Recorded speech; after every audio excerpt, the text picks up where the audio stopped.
Milhões de pessoas em todo o globo terrestre já foram beneficiadas por meio da oração. É verdade que muitas pessoas elas têm dúvida quanto a se suas orações são ouvidas ou não. Se você é uma dessas pessoas, hoje eu vou esclarecer essa dúvida para você. Vou te mostrar como você pode orar do jeito certo e a pessoa certa e te dar a plena certeza de que as suas orações elas poderão ser ouvidas por Deus. Para isso, vou usar a base mais confiável do planeta, a Bíblia Sagrada. Eu sou o Fernando e espero que você permaneça conosco até o fim deste vídeo. Veja a primeira pergunta que nós queremos dar atenção. A quem devemos dirigir as nossas orações? Veja a resposta que a Bíblia nos dá.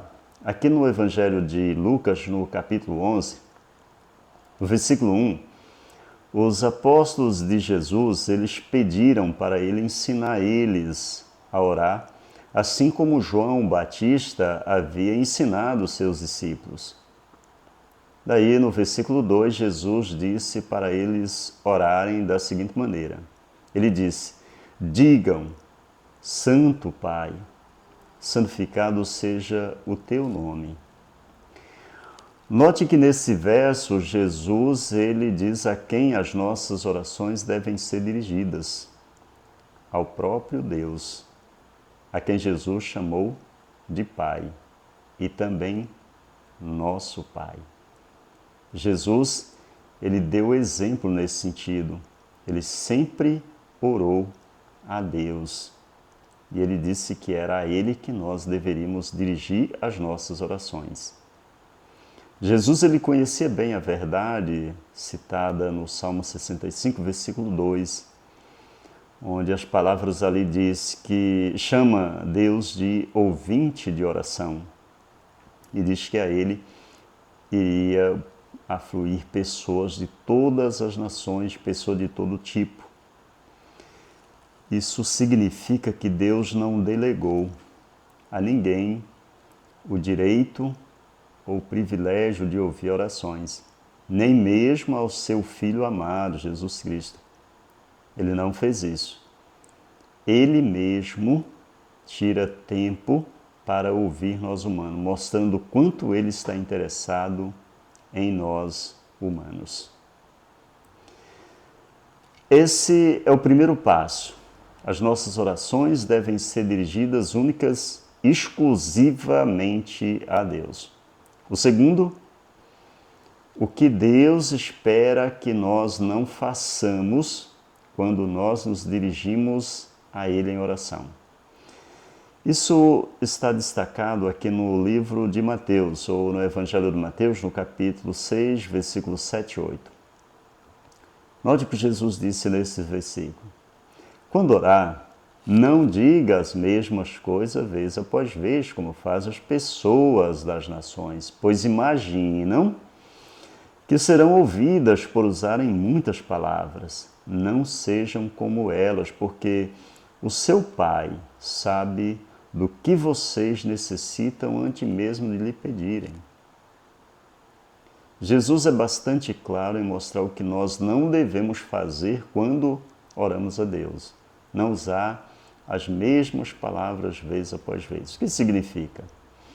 Às vezes entramos na internet e pegamos orações prontas, já preparadas. Esse tipo de oração é como o cartucho vazio, não surtirá nenhum efeito. Por quê? Deus não vai escutar. E às vezes são orações dirigidas a criaturas, não ao Criador. Às vezes são orações dirigidas a Jesus, às vezes é orações dirigidas a Maria, a Pedro, a Paulo, a Salomão, Davi e assim por diante.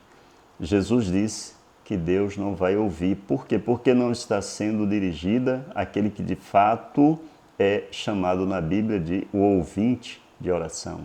Então, para ele ouvir, as orações precisam ser dirigidas a ele. Só então ele ouvirá. Esse é o segundo passo. E o terceiro passo, o que nós podemos incluir nas nossas orações? Veja a resposta que a Bíblia dá. Também no Evangelho de Mateus, no capítulo 6, desta vez o versículo 9 até o versículo 13. Note o que Jesus diz. Orem da seguinte maneira: Pai nosso que está no céu, santificado seja o vosso nome, venha a nós o vosso reino, seja feita a vossa vontade, assim na terra como no céu. Dai-nos hoje o nosso pão para este dia, perdoa as nossas dívidas, assim como nós também perdoamos os nossos devedores.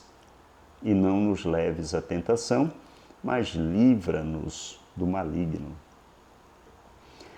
Note que Jesus ele destaca aqui o que nós podemos incluir em nossas orações. Quando Jesus ensinou a maneira correta de orar, ele não estava dizendo para seus seguidores repetir esta oração. Não, porque no versículo 7 e 8 ele disse que não era para se repetir ou usar as mesmas palavras vez após vez. Mas aqui a gente entende o seguinte, que Jesus ele estava destacando pontos que devem receber prioridade em nossas orações. Primeiro deles, a santificação do nome de Deus. Sim. Por quê? Porque o nome de Deus foi vituperado no Jardim do Éden e continua sendo vituperado até os nossos dias. Quando se fala no nome de Deus, algumas pessoas até têm raiva. Elas não gostam da ideia de que Deus tem um nome, mas a verdade é que Deus tem um nome. E Jesus disse que nós devemos santificar esse nome. Deus se apresenta na Bíblia com o seu nome. O nome de Deus aparece mais de 7.000 vezes na Bíblia, só nas Escrituras hebraicas, chamada do Velho Testamento, 350 vezes nas Escrituras gregas cristãs, chamada do Novo Testamento. Você quer saber o nome de Deus? Faça busca no Google e aí você vai descobrir qual é o nome de Deus. E aí você pode usar esse nome nas suas orações.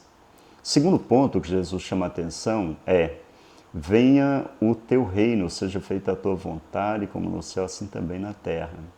O que é esse reino?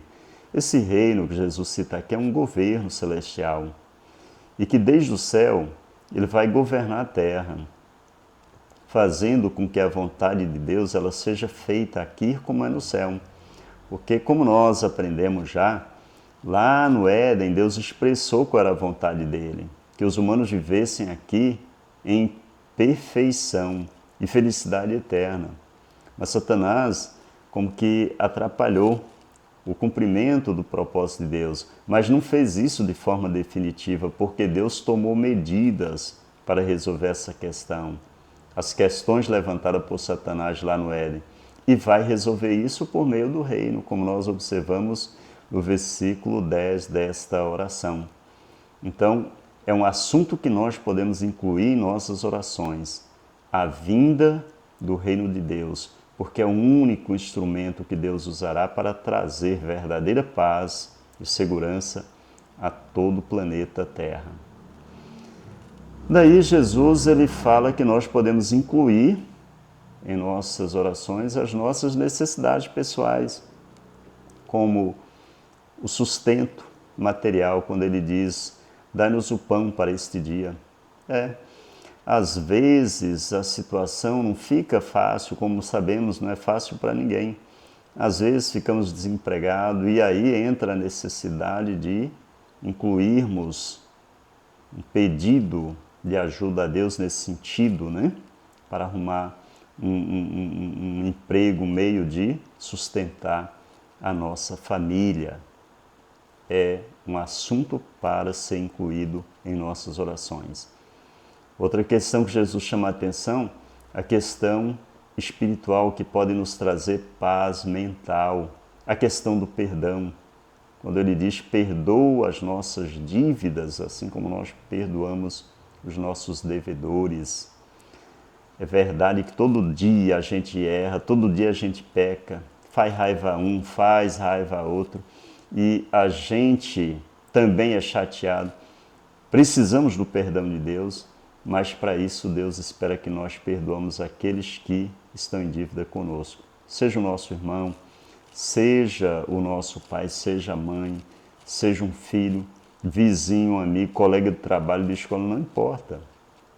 Nós somos exortados a incluir em nossas orações como uma ajuda para poder perdoar aqueles que estão em dívida conosco, levando-se em conta que assim Deus também vai nos perdoar quando perdoamos outros. E por fim, pedir a ajuda de Deus que nos livre das armadilhas de Satanás, o diabo.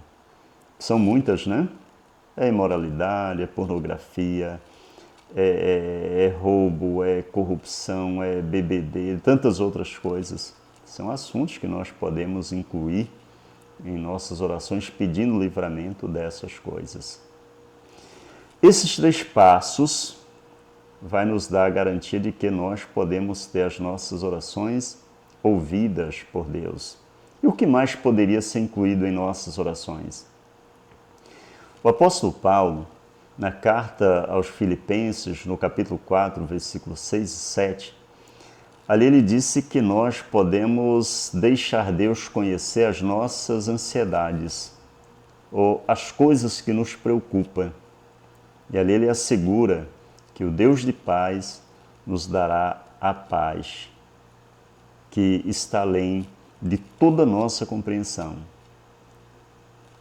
Às vezes a ansiedade, os problemas, às vezes podem nos deixar arrasados, podem nos deixar deprimidos, mas aí nós temos essa ajuda, a oração, contar para Deus realmente como nos sentimos, o que nós esperamos dele para que ele nos ajude. É o que destaca ali o texto de Filipenses 4, 6 e 7. Deus nos dará a paz, só ele pode nos dar essa paz. E isso vai nos dar a tranquilidade e a estabilidade que precisamos para encarar com confiança os problemas que acontecem com a gente. Se nós levarmos em conta os 3 passos citados, pode ter certeza que as nossas orações serão ouvidas e respondidas por Deus. Vamos ter a mesma certeza que o salmista, quando disse aqui no Salmo 66, ele fala algo interessante, que é algo que nós também podemos levar em conta com relação ao que nós devemos fazer. Tirar qualquer resquício de maldade do nosso coração. No versículo 18 ao 20 ele diz: se eu tivesse guardado alguma maldade no coração, o verdadeiro Deus não teria me ouvido. Mas o verdadeiro Deus realmente ouviu e prestou atenção à minha oração. Louvado seja o verdadeiro Deus, que não rejeitou a minha oração, nem me negou o seu amor leal. Nós podemos ter essa mesma certeza que o salmista teve. Se nós orarmos ao verdadeiro Deus, ao nosso Pai, não usarmos palavras repetitivas, orações prontas, orar qualquer outra coisa que não seja Deus, e levar em conta as prioridades nas nossas orações, como Jesus explicou na oração do Pai Nosso, e afastar qualquer maldade do nosso coração. Se fizermos isso, podemos ter a plena certeza que as nossas orações serão ouvidas e respondidas pelo nosso amoroso Deus e Pai.